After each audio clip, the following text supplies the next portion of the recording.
tout le monde, on se retrouve aujourd'hui pour une nouvelle vidéo, mais avant ça j'espère que chez vous tout se passe bien par ces temps difficiles. Je pense que du coup on a tous énormément le temps de lire. D'ailleurs un update lecture arrivera la semaine prochaine sur la chaîne et je vais... La semaine prochaine sur la chaîne? Oui, non, oui c'est ça, j'ai bien dit.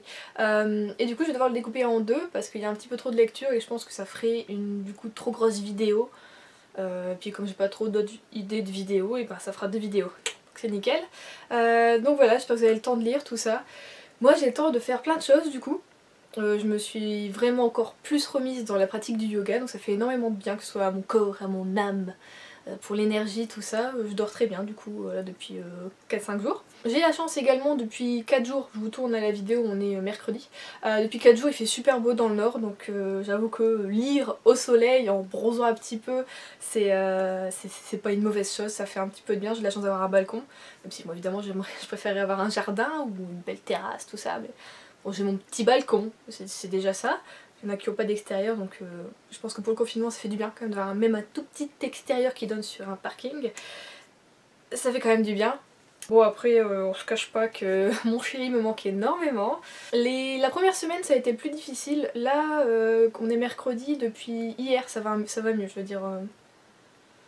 Mentalement, au niveau du manque, tout ça, bon on s'envoie des messages tous les jours, tout ça, des petites photos, enfin on essaie vraiment de garder le contact au maximum.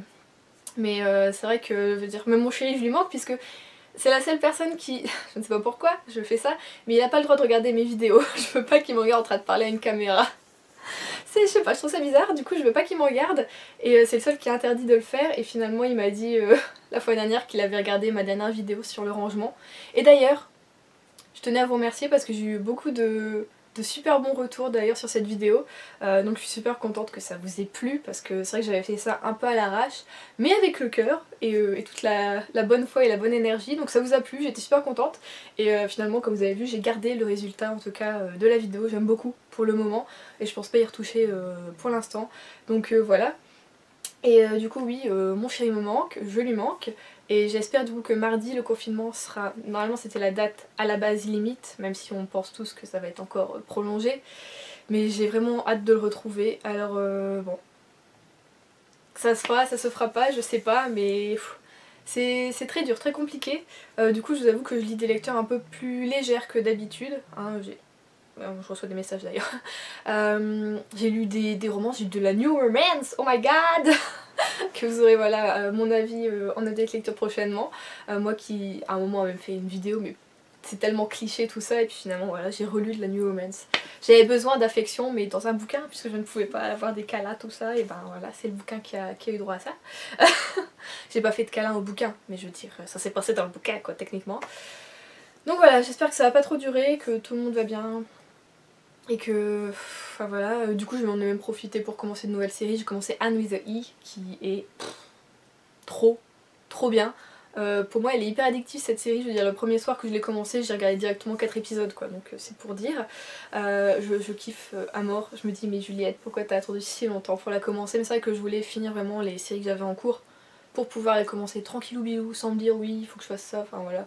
Donc je la regarde tranquillement et j'adore, c'est trop bien, c'est vraiment incroyable. Donc j'aime beaucoup, si vous n'avez pas regardé Anne with an E, allez-y, faites-le, c'est un ordre.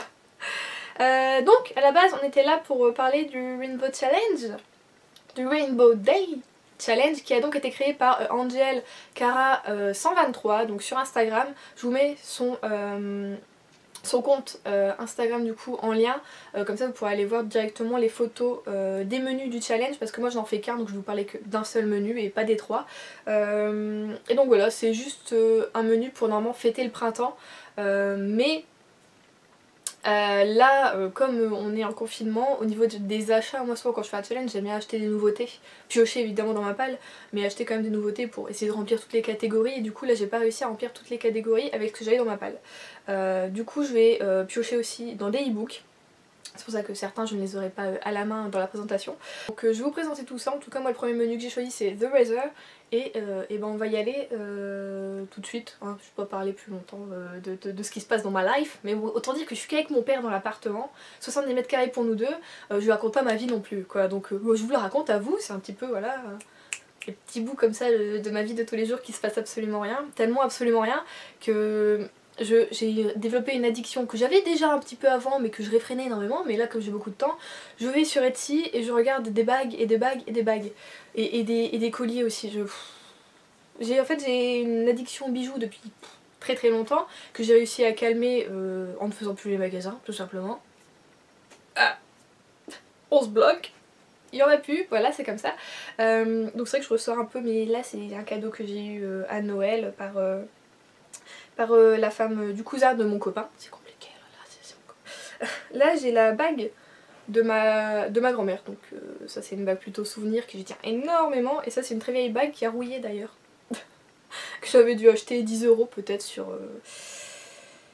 dans un magasin genre Six ou truc comme ça là. C'est ça le nom? Possible. Et du coup oui j'ai développé une addiction, je mets des bagues en favoris, là j'en ai plus d'une vingtaine, et j'ai envie d'en acheter, mais alors c'est pas les bagues justement comme celle-ci là qui vont rouiller tout ça, c'est pas des bagues à 10 € ou 50 €, ou... non j'ai des bagues à 300 €, des bagues à 1200 €, je me dis mais Juliette tu les achèteras jamais, mais elles sont trop belles. Et voilà j'ai développé une addiction à quand est-ce que je trouverai la plus jolie, vous voyez? Genre je trouve tout le temps des trucs plus jolis que les uns que les autres, et j'aime trop, et donc voilà j'ai développé une addiction. Tant que je les achète pas on va dire que mon porte-monnaie n'en souffre pas, tout va très très bien, mais c'est tentant quand même. Mais en même temps je me dis que s'acheter des bagues qui coûtent aussi cher, moi c'est pas au niveau de l'argent, mais je veux dire une bague qui coûte 200 €, on a envie de se la faire offrir quoi, on se dit pas oh, je m'achète une bague à 200 €, je me fais un peu auto-pitié. C'est ce que je me dis, du coup c'est pour ça que je les achète pas, parce que j'ai pas envie de me faire auto-pitié. Mais il y en a une, elle est trop belle, il faut... On va arrêter de parler de bagues, je voulais vous parler, voilà, du coup, on va parler du menu, et puis on y va. Oh, c'est pas possible, je vous dis, être toute seule, moi ça me va absolument pas, je fais que de parler et je parle toute seule, voilà. Je suis désolée. Donc on y va. Je disais donc que j'ai choisi le premier menu qui est donc The Razor. Nous avons également, je vais vous donner les noms des deux autres menus, le deuxième menu qui est donc My Beautiful Unicorn. Donc là on est plus je pense un peu dans le fantasy tout ça. Et ensuite c'est le troisième menu qui est Apocalypse Now. Les sous-catégories qu'il y a dans le menu que j'ai sélectionné sont donc... La première sous-catégorie est les soirées se rallongent. Un livre qui va te tenir éveillé toute la nuit. Alors, c'était compliqué parce que je me dis, ouais, quand même pas mal de sagas qui peuvent me tenir éveillée toute la nuit. Parce que oui, je parle de saga parce que forcément, si c'est un one shot, je peux pas savoir s'il va me tenir éveillée toute la nuit ou non. Donc forcément pour moi c'est une suite de sagas, ça s'impose un peu quoi. Si les premiers tomes m'ont trop accroché, j'étais en mode je peux pas les lâcher. Je dis que la suite est censée être comme ça. Du coup j'ai sélectionné le tome 4 de La Passe Miroir de Christelle Dabos, qui est donc La Tempête des Échos chez Gallimard Jeunesse. Ce livre est trop beau, comme tous les autres. Et au moment que je veux lire, et je me tâte encore en fait à lire le tome 3 avant ou pas, je me dis qu'effectivement maintenant j'ai le temps de lire le tome 3 avant ou pas, donc je ne sais pas. J'ai envie de le relire pour voilà me remettre dans l'ambiance, mais est-ce que je me dis oui, est-ce que je le relis, est-ce que j'enchaîne directement sur le tome 4, ou est-ce que ça va faire genre oh c'est un petit peu trop d'un coup, est-ce qu'entre deux je lis des lectures, parce que tout est trop compliqué dans ma tête. Enfin bon, du coup je le lirai, c'est obligé. Voilà, j'ai hyper hâte. J'ai trop envie en fait de retrouver tout le monde, Ophélie, Thorne, c'est bien ça, j'ai cru que je m'étais trompée mais non. Donc Ophélie, Thorne, toute la petite famille là comme ça, l'univers, oh l'écriture, enfin j'en ai des frissons, voilà, j'en parle, j'en ai des frissons. Donc il sera très bientôt lu. Voilà, je sais toujours pas, est-ce que je lis plutôt un résumé du 3 pour me remettre un peu les idées au clair, ou est-ce que je lis totalement, c'est toujours la question. Du coup dans celui-ci je voulais mettre également le tome 9 de L'Épouvanteur de Joseph Delaney aux éditions Bayard, parce que oui je vous avais dit que voilà je voulais continuer cette saga cette année forcément, et du coup je me dis quoi il peut tenir également dans cette catégorie, et de toute façon je compte le lire, donc même si je faisais pas le challenge je le lisais. Et de toute façon en fait tous les livres que je vais vous présenter, même si je faisais pas les challenges, je les lisais. Donc bon, juste que voilà je me suis dit il y a le challenge, autant faire rentrer dans les catégories, voir ce qu'il y a un petit peu tout ça. Donc ensuite le deuxième sous-menu est Cozy Reading, une lecture parfaite en cas de mauvais temps. Alors l'Épouvanteur pouvait rentrer dedans également, La Passe Miroir également, mais j'ai choisi du coup de mettre le tome 5 de Shirley Davidson de Darynda Jones aux éditions Milady. Je ne l'ai pas en ma possession forcément, du coup je vais le prendre en e-book. Et j'ai extrêmement hâte de retrouver Shirley, voilà, je l'ai quittée le mois dernier mais j'ai déjà hâte de la retrouver. Comme une idiote, je me suis fait spoiler le tome 8, enfin du coup la fin du tome 7 en lisant, je sais pas pourquoi, voilà, en lisant le résumé du tome 8, donc je sais quelque chose de extrêmement important et crucial et que je me dis oh sa mère, je me suis retourné le cerveau quand je l'ai lu et je me suis détestée, mais alors je me détesterai super longtemps je pense pour avoir lu ce petit bout de phrase. Et je déteste les gens qui mettent ces petits bouts de phrases et que toi automatiquement ton cerveau il voit les mots et il les lit alors que je me fais jamais spoiler. C'était un de mes talents, le seul peut-être. Comme ah si, j'essaie de me déboîter l'épaule et c'est tout. Et je savais ne pas me faire spoiler, que ce soit en série, en film ou en livre. Et là j'y suis allée mais alors comme une bleue quoi, vraiment. Du coup je suis deg. Mais bon, ça va, je pense pas non plus m'empêcher de lire cette saga avec beaucoup de plaisir, mais ça m'enlève peut-être quand même un petit plaisir de suspense. Et bah non, t'en as plus. Donc voilà, je suis deg. Alors là, ça va être une catégorie où vous allez m'aider parce que c'est Les Premières Neiges, une romance hivernale ou de Noël. Alors j'en ai dans ma palle, j'en ai que deux en fait, dont un qui est de Sarah Morgan et d'une autre autrice, donc là c'est des nouvelles, et un autre qui est de Nora Roberts, c'est pareil, il y a plusieurs nouvelles dedans, mais alors j'hésite depuis 2 ans au moins et à chaque fois en fait de Cold Winter je les mets dans mes palles et puis en fait je les lis pas, ou alors même cette année je les ai même pas mis dedans, en fait je les ai mais ils me donnent plus envie. Donc je vous ai dit que j'avais lu de la New Romance la semaine dernière et j'ai lu en fait The Deal qui est donc le tome 1 de Off Campus de Elle Kennedy. Et je voulais savoir du coup si le tome 2 The Mistake, qui me tente aussi du coup, se passe en hiver ou pas. Est-ce qu'on peut le considérer comme une romance hivernale ou genre pas du tout? Pitié que ça se passe pas en été, juste parce que voilà, je me dis que peut-être ça peut rentrer dedans. Donc pour ceux qui l'ont lu, dites-moi si ça se passe en hiver ou pas du tout. Donc si ça rentre pas en hiver, est-ce que vous pouvez me donner des idées tout simplement de romance hivernale que vous savez que ça va me plaire? Parce que le souci c'est que souvent la romance hivernale que moi j'aime bien, c'est un tome 3 de saga, genre les Sarah Morgan. Bon pas ceux-là parce qu'ils se passent tous en hiver forcément, les flocons, naninana, Snow Crystal, ça se passe en hiver, c'est une station de ski forcément. Mais par exemple les... comment ils s'appellent ceux-là? Les coups de foudre à Manhattan, le tome 3 que j'ai lu le mois dernier, donc que je pouvais vous parler, était une romance hivernale, mais je l'ai lu le mois dernier. Je savais, à ce moment-là j'avais pas lu les... J'avais pas vu encore les menus pour le challenge. Si j'avais su je l'aurais gardé. Mais à ce moment-là j'avais envie d'une romance hivernale, bim elle est super bien tombée, j'ai adoré en plus. Donc je suis un peu dans la mouise. Donc voilà, j'aime les Sarah Morgan. J'aime à la base les Nora Roberts. C'est vrai que ça fait un moment que je n'en ai pas lu. Le dernier que j'ai lu c'est justement hop là, un Noël dans les Catskills. Et j'ai pas mal aimé, c'était pas trop vilain. Mais voilà, du coup je sais pas du tout si vous avez une idée en tout cas de romance hivernale ou de Noël. Je préfère hivernale, pas forcément fixée de Noël. Qui se passe du coup en hiver, c'est idiot ce que je viens de dire, désolée. Vous avez voilà une romance hivernale à me conseiller, et ben allez-y. Pas forcément un... j'ai envie de dire pas forcément un contemporain, même si j'aime voilà les romances quand même souvent adultes, mais même si c'est un young adulte, franchement allez-y, je vous écoute, je suis tout oui, et du coup j'essaierai de le trouver en e-book pour pouvoir le lire. Voilà, pour une fois c'est vous qui allez m'aider avec mes lectures. Après ça il y a Ragnarok. Un livre qui se passe dans les pays nordiques, Suède, Norvège, Finlande, Danemark, Islande, je vais dire Irlande. Ainsi de suite, voyez-vous. Et alors là, pareil, une première dans ma vie de lectrice depuis 3 ans. Je n'ai aucun bouquin dans ma palle qui se passe dans un pays nordique. Pareil, le mois dernier, je crois, j'ai lu mon dernier polar qui se passait dans un pays nordique, qui est donc celui de Samuel Björk, qui était donc Je voyage seule, et j'avais adoré. Et du coup je me suis dit bon, comme t'as rien dans ta palle qui se passe dans un pays nordique et que tu as aimé justement Je voyage seule, et bien tu vas lire la suite qui est donc le hibou. J'ai lu un peu le résumé là tout à l'heure, je me suis dit ok, alors on était dans un cran de, on va dire de sadisme mais de cruauté, puisque ça se passe avec des petites filles le premier tome, qui voilà, où tu te dis oui je suis quand même mal là, je suis pas safe, je me sens pas bien. Et j'ai lu le résumé du coup du deuxième et je me suis dit ah, ça m'a l'air d'être encore pire, c'est génial. Donc je vais essayer de me procurer pareil en e-book. Pareil, mais voilà, ça a l'air d'être pire. Je veux dire, je pense que je vais réussir quand même à dormir la nuit. Mais niveau moralité, ça va pas être l'éclate. ça va, non, je pense pas. Du coup ouais, je vais essayer de le trouver en e-book et puis bah, je pense que ce sera quand même une bonne lecture. Et ce sera le seul polar du coup de ma palle. Pour une fois, d'habitude je fais des palles avec 3, 4, 5 polars. Donc voilà. J'espère qu'il sera très bien et que je Je me fais un autocâlin. Faut s'en faire des autocâlins, c'est important quand on est seul. Du coup voilà, j'espère que ça sera top. Plus de batterie, nickel. On va baisser la luminosité. Ensuite nous avons Des étoiles plein les yeux, un livre qui se passe dans l'espace. Ben là j'ai rien, rien du tout, que dalle. J'aurais pu vous dire oui je vais lire le tome 3 de Phobos, donc de Victor Dixon, mais j'ai pas envie. Donc bah là j'ai rien à vous proposer, je suis désolée. Du coup ensuite c'est Songe d'une nuit. C'est la même chose. Alors c'est un livre qui se passe la nuit.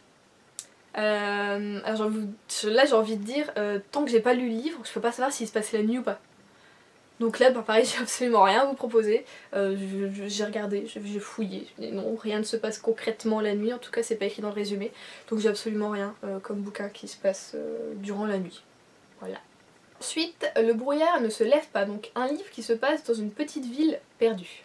C'est l'occasion, j'avais énormément envie de le lire depuis que je l'ai reçu, donc c'est de la part de Émilie, voilà, que j'ai eu pour... c'était pour Noël, oui. C'est donc La petite bibliothèque du bonheur de Felicity Hayes McCoy, et c'est aux éditions Mon Poche. Toujours rigolo ça, Mon Poche. Puis j'ai découvert cette saga en cherchant pour le Cold Winter justement des bouquins qui se passent en hiver, et si je ne me trompe pas le tome 3 se passe, encore un tome 3, il se passe en hiver, et j'avais lu le résumé, j'étais ah ça a l'air trop bien tout ça, mais je fais ouais mais non. Quand tu vois les commentaires des gens, fallait quand même suivre, on pouvait dire que oui tu pouvais lire si tu voulais, mais c'est quand même une saga, c'est qu'il y a une raison tout ça. Donc j'ai été voir, c'est vrai que j'avais été voir du coup le résumé du tome 1, et je me suis dit oh, ça a l'air vachement bien, ça fait penser un petit peu à du Jenny Colgan, tout ça, c'est genre une femme qui refait un peu sa vie, qui se prend en main et qui va reprendre du coup une bibliothèque, tout ça. C'est bien ça, c'est une bibliothèque. Enfin bon, et en tout cas ça se passe dans une petite ville à l'ouest de l'Irlande, donc sur la côte irlandaise. Je pense que ça va être des beaux paysages décrits, j'espère en tout cas.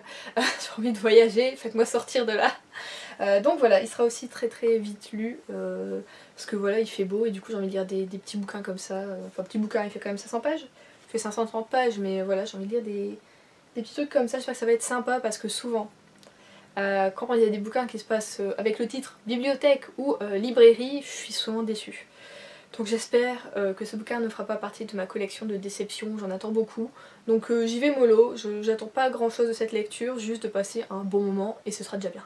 Ensuite, La foudre a frappé, un roman gothique. Alors là ça tombe excellemment, mais alors excellemment bien.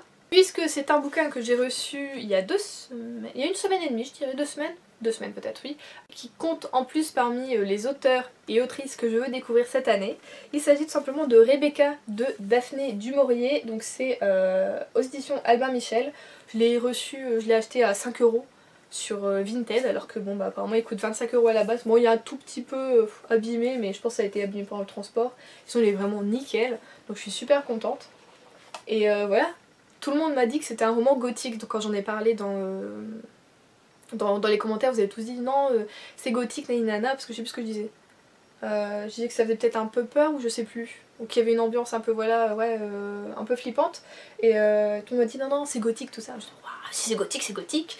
Je ne pense pas avoir lu de toute ma vie un roman gothique. Donc ce sera mon tout premier et à ce qui paraît il est excellent. Donc celui-ci par contre je mets un peu la barre haute on va dire, parce que c'est une nouvelle découverte totale pour moi, que ce soit au niveau du genre et au niveau de l'écriture, donc de l'autrice. Donc j'ai super hâte. En fait dès que je l'ai reçu j'ai voulu l'ouvrir et puis ensuite je me suis dit non, garde-le un peu Juliette tout ça, tu verras. Et puis finalement quand j'ai vu la catégorie, j'ai vu roman gothique, je me suis dit c'est parfait, ça c'est le destin, c'est pas possible.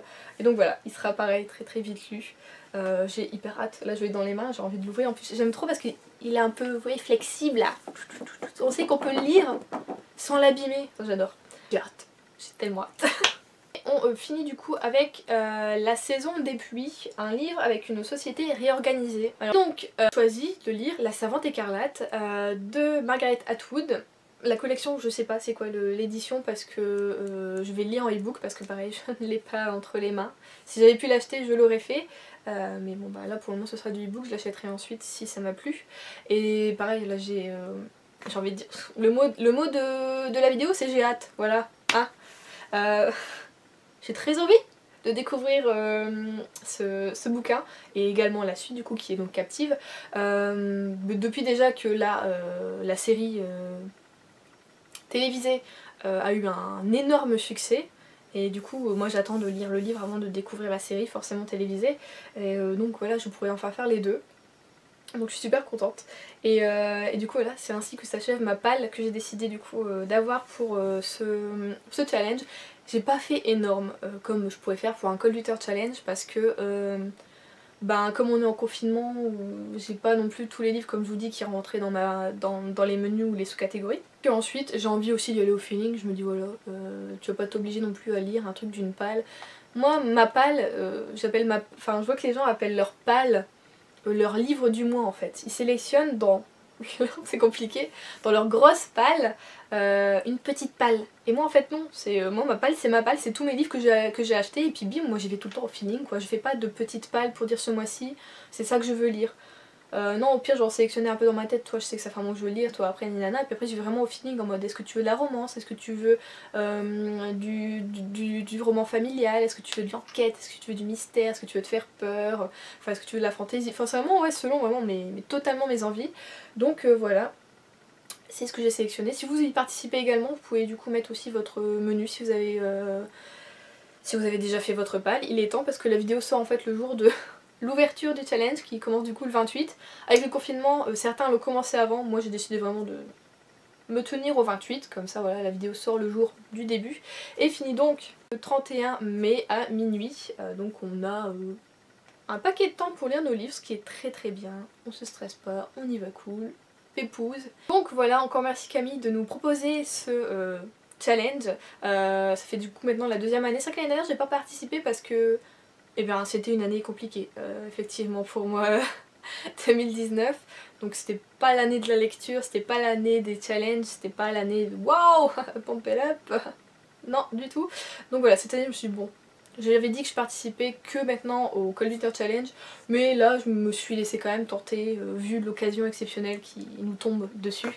Donc oui, partagez-moi, je me refais un câlin, partagez-moi en commentaire vos menus si vous avez participé, ou alors bah, simplement vos peut-être superbes découvertes livresques que vous avez fait du coup en ce moment. Moi je vous fais de gros bisous et je vous dis à la semaine prochaine et je vais essayer d'un petit peu moins parler en racontant ma life. Bisous.